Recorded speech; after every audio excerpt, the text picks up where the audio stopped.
if you're not already ready, a digital pioneer, if not already a company that's embraced digital technologies, you need to start yesterday. As we're going through digital transformation, if we're really going to be inclusive, this can't be something that's imposed on people. Let's design with the user in mind. Let's design with the user in the front of the process rather than the back end of the process. As I'm speaking to you, there are 500 million children out of school, out of 1.7 million school-age children, school children. Almost one out of three children across the planet aren't in school right now. Almost one out of three. And most of those kids don't have broadband access, and they're disproportionately girls, and they're disproportionately in the global South. We have to do better. If you give people a tool, they will use it in a way that makes sense. An electrician will use it differently than a carpenter. And you give the person the instrument, and then you let them put it to the best and highest use. It's the same thing with technology. If you give people technology, help them understand how to use this technology, if it's new to them, they will figure out a way to how to make their lives better, easier, simpler. And different economies and at different levels of sophistication, or the different products they're selling, we use it differently. That's a good thing, not a bad thing.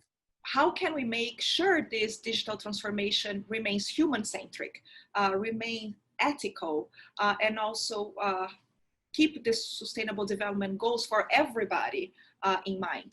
There was a time when technology was seen as something over here, and now it's central to all of these things.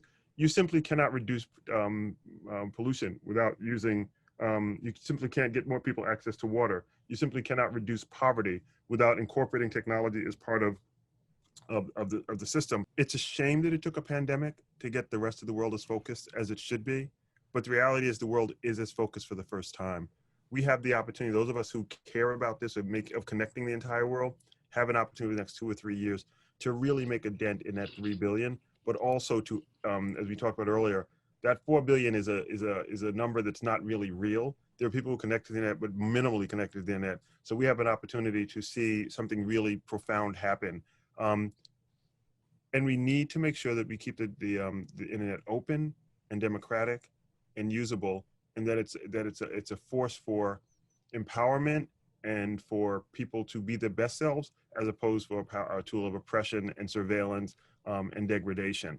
And that's up to us. Those of us who are internet pioneers, those of us who care about this technology, the next 3 to 5 years will be telling, and we have to be focused on making sure that we're using the internet for its highest and best purposes to give people the best lives they can have.